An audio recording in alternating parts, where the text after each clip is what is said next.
सुमन 9 महीने की गर्भवती थी। वो दिखने में कुछ खास नहीं थी, इसलिए उसका पति उसे पसंद नहीं करता था, जिस कारण उसके पति अमन का चक्कर स्वाति नाम की एक लड़की से चलने लगा। कुछ समय बाद सुमन ने एक बेटी को जन्म दिया। बेटी के जन्म से अमन काफी दुखी हुआ और एक रोज वो स्वाति से मंदिर में शादी कर उसे अपने घर ले आया। आओ स्वाति, अंदर आओ। अब से तुम्हारा घर है और तुम इस घर की बहू। ये सुनकर वहाँ पर खड़ी सुमन हैरान रह जाती है। ये कौन है जी? और आप दोनों के गले में ये वरमाला? ये मेरी पत्नी और इस घर की बहू स्वाति है।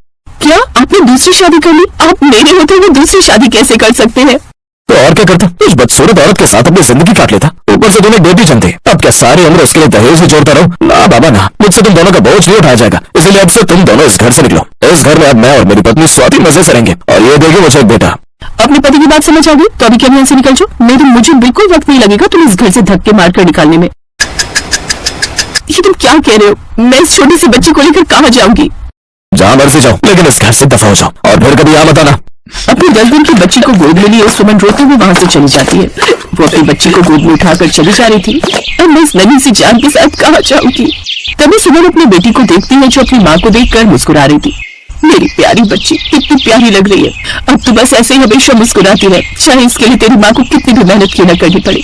अब तो ही मेरे जीने की किरण है। किरण, हाँ, आज से तेरा नाम किरण होगा। आखिर तू मेरे जीने की किरण है। अब तेरा भविष्य बेहतर बनाने के लिए मुझे जी तोड़ मेहनत करनी होगी। जिस बाप ने बेटी कहकर तुझे ठुकरा दिया ना, एक दिन वही तुझे बेटी कहने के लिए तरसेगा।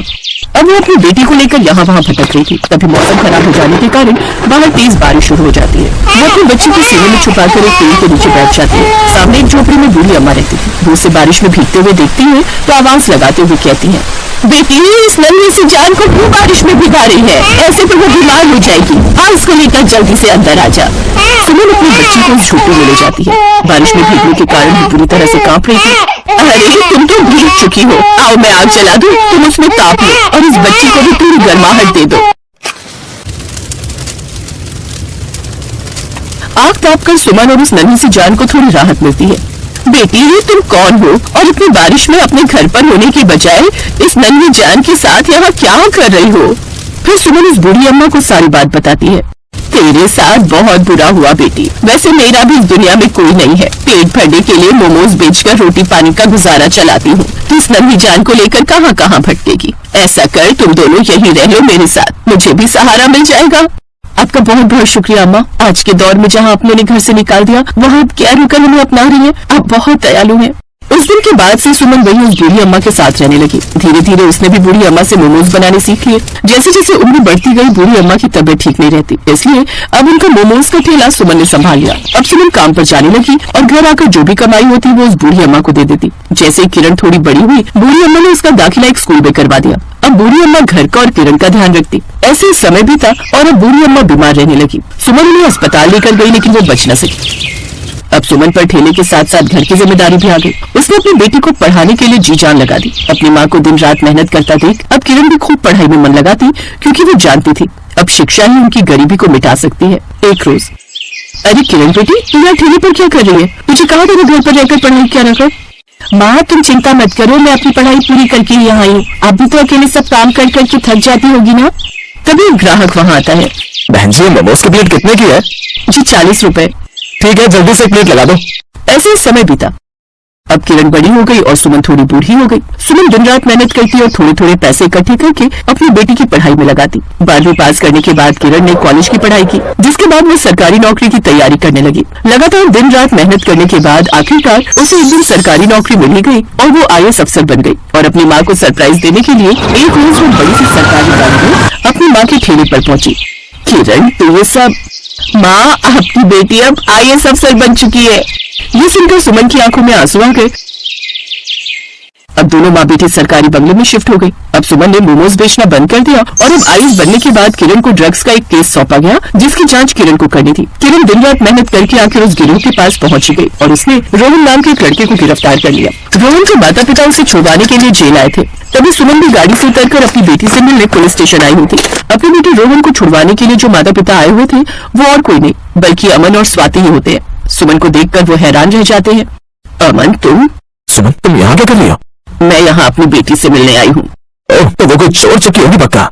वो कोई चोरी चक्की नहीं बल्कि IAS ऑफिसर है। ये मेरी बेटी है। ये देख अमन और स्वाति हैरान रह जाते हैं और वो सुमन से प्रार्थना करते हैं कि वो उनके बेटे को छोड़ दे। तो मेरी बेटी है ना, उस हिसाब से तेरा भाई हुआ। तो बेटी तू क्या अपने भाई को जेल में डालेगी? मेरा इस दुनिया में मेरी माँ के अलावा और कोई नहीं है, न बाप न भाई, और ये एक मुजरिम है, इसलिए उसकी सजा तो इसे मिलकर ही रहेगी। और अगर आपने एक अपराधी को बचाने की कोशिश की तो कहीं ऐसा ना हो कि इसके साथ साथ आप सभी अंदर जाएं। सुमन अपनी माँ के साथ घर चली जाती है और अमन और स्वाति को अपनी करनी की सजा मिल चुकी। रामपुर मोहल्ले में एक बड़े से घर से सुबह 4 बजे ही आरती की आवाज पूरे मोहल्ले में गूंजने लगती थी। ये सुनकर पड़ोसी कहने लगे, वाह वाह, क्या कर्म किए हैं इस ललिता देवी ने, जो से 36 गुणों वाली 36 बहुएं मिली, और सब की सब एक से बढ़कर एक है। ना जाने क्या कर्म किए होंगे उसने। राज रानी की पूरी 36 बहुएं थी। वो सुबह रोज 4 बजे भगवान की पूजा से शुरू होती थी। अरे माँ जी, उठ गई आप? सच में मैं बड़ी ही भाग्यशाली हूँ। मैंने तो कभी सपने में भी नहीं सोचा था कि मेरे घर में सुबह तड़के 4 बजे की आरती होगी। इसके बाद सभी बहुएं घर के कामकाज में जुट गई। अरे बहू, ये तुम दोनों इतनी सुबह सुबह कहाँ से सब्जी ला रही हो? अभी तो कोई ठेले वाला खुला भी नहीं होगा। मुझे बाजार जाकर भला कौन ही बासी सब्जियां लाएगा? ये तो हम मोहन भाई से खरीद कर लाइए। वो सुबह तड़के जाकर अपने खेत से हरी हरी ताजा सब्जियां तोड़कर लाते हैं ना, फिर मंडी में जाकर बेचते हैं। तो हम सीधा उनके खेत से ही खरीद लाई। देखो तो कैसे एकदम हरी ताजा फ्रेश सब्जी है। कितनी अच्छी हरी भरी सब्जियां, करेले, तोरी, भिंडी और साग लाई हूँ। आपको कल से साग खाने का मन कर रहा था ना, इसलिए। वो ये बात कर ही रही थी कि तभी दूसरी बहू पूजा वहां आ जाती है। माँ जी, आप जल्दी से जाकर अब नहा लीजिए। आपके लिए पानी भी गर्म करके रख दिया है, साथ ही कपड़े भी प्रेस करके रख दिए। हाँ, तब तक आपके लिए गर्मा गर्म नाश्ता तैयार कर देते हैं हम। सच में तुम सबकी सब कितनी अच्छी हो, एकदम सर्वगुण संपन्न। मेरे तो भाग्य खुल गए जो तुम जैसी बहुएं मिली। मेरे तो वारे न्यारे हो गए। अब लता देवी नहाने चली जाती है।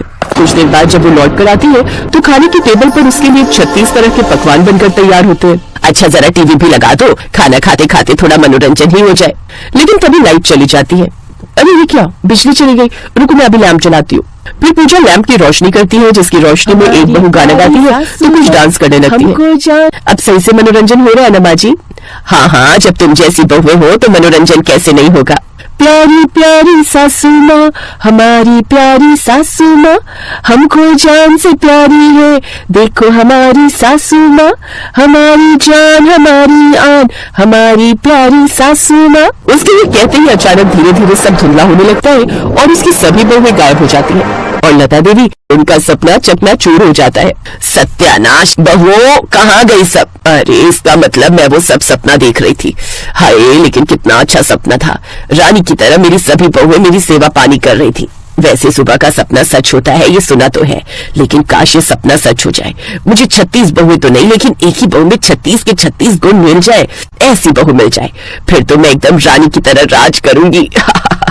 लता देवी का इकलौता बेटा था अजीत। वो उसके लिए एक ऐसी संस्कारी लड़की लाना चाहती थी जिसके अंदर सभी 36 गुण हो।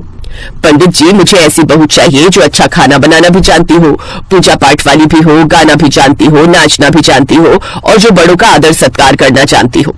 कुल मिलाकर ये मान लीजिए मुझे 36 गुणों वाली बहू चाहिए। आप जानती है ना, आजकल के जमाने में ऐसी लड़की मिलना संभव है। वो बिल्कुल ठीक कह रहा भाग्यवान, इसीलिए तो आज तक कमारा रह गया। अरे अब एक लड़की में सब मिलना मुश्किल है। हाँ माँ, एक में सिर्फ एक ही गुण मिलेगा और तुम ऐसा नहीं चाहती तो फिर मेरी 36 लड़कियों से शादी करवा दो जिन सब में हर एक गुण हो। चुप कर, 36 गुणों के लिए मैं 36 बहुएं ले आऊं क्या? अरे इतनी बहुएं रखेगा कहाँ? पंडित जी, आप तो कोई एक ही लड़की बताइए। ये देखिए, ये रही 36 गुणों वाली लड़की निहारिका। इस लड़की की कुंडली साक्षात देवी कुंडली है, 36 गुणों वाली है। आपके बेटे का संजोग इसी के साथ है, खूब जोड़ी जमेगी दोनों की। वाह वाह, ठीक है पंडित जी, तो आप आज ही जाकर बात आगे बढ़ाइए। देखिए लता जी, आपके मन मुताबिक 36 गुणों वाली बहू ढूंढ कर दी है तो दक्षिणा भी मैं मोटी लूंगा। हाँ हाँ, चिंता मत कीजिए, मेरा इकलौता बेटा है, दिल खोल कर दक्षिणा दूंगी। अब सही से मनोरंजन हो रहा है ना माँ जी? हाँ हाँ, जब तुम जैसी बहुएं हो तो मनोरंजन कैसे नहीं होगा।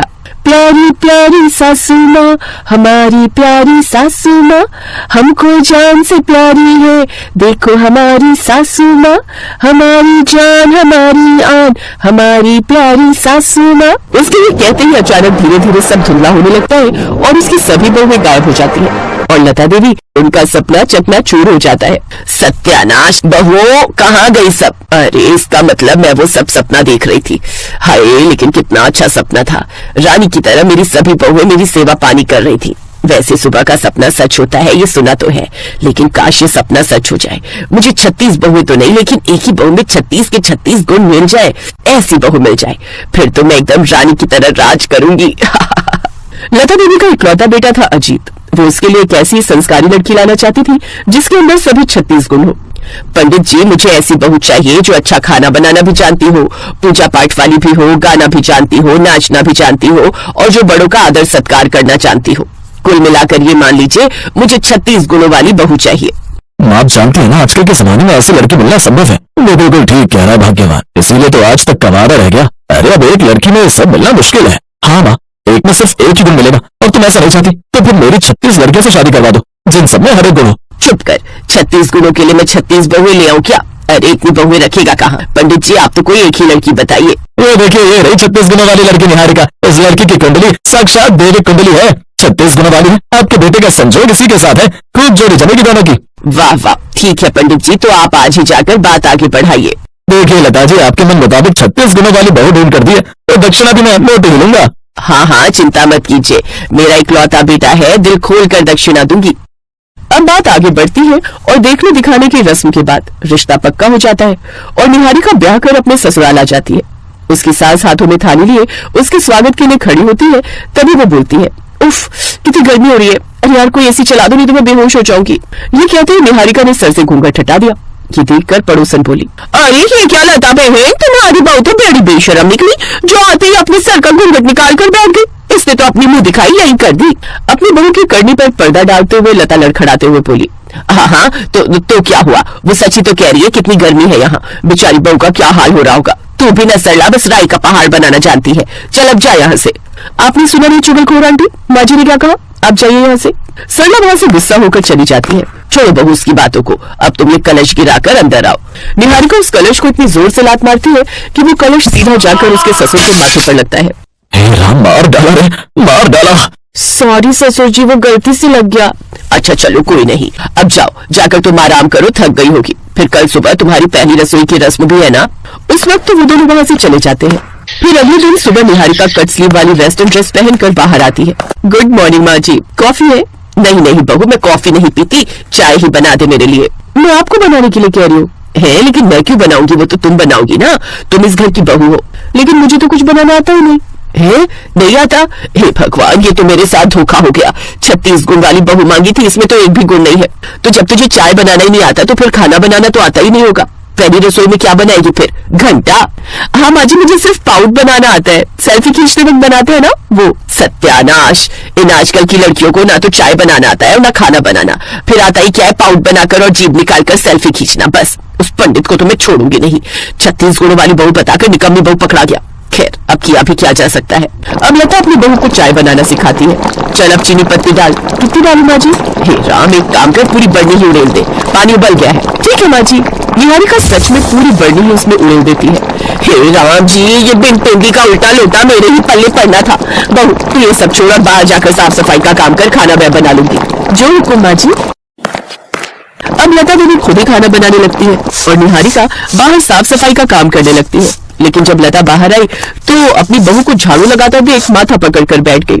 अरे बहू, मैंने तुझे झाड़ू लगाने के लिए कहा था, बैट बॉल खेलने के लिए नहीं। ला दिखा मुझे झाड़ू।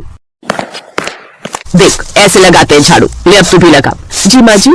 फिर अगले दिन, हे राम बहू, ये क्या किया, पूरा जग भरकर इस आटे में उड़ेल दिया। अब इसमें थोड़ा सूखा आटा डाल। इसी तरह वो अपनी बहू को हर काम बारीकी से सिखाती है। ऐसे 3 महीने बीत जाते हैं। एक रोज, अरे रसोई बनाने में देरी हो गई, जल्दी से खाना बना लेती हूँ। तभी निहारिका अपनी सास का हाथ पकड़कर उन्हें डाइनिंग टेबल तक ले जाती है। ये सब किसने बनाया बहू? माँ, ये सब आपकी बहू ने अपने हाथों से बनाया है। अब तो आप मान देना, आपकी बहू अब 36 गुणों वाली बहू बन गई है। ये सुनकर लता देवी की आंखों में आंसू आ जाते हैं और वो नम आंखों से बोलती है, जीती रह बहू। आपका बहुत बहुत शुक्रिया माँ जी, जो आपने मुझे हर काम अच्छे से सिखा दिया और अपनी इस बहू को 36 गुणों वाली बहू बना दिया। निहारिका के ससुराल वाले उसके हाथ का बना खाना खाकर बहुत ही खुश होते हैं। अब निहारिका भी 36 गुणों वाली बहू बन जाती है और सबका खूब ख्याल रखती है।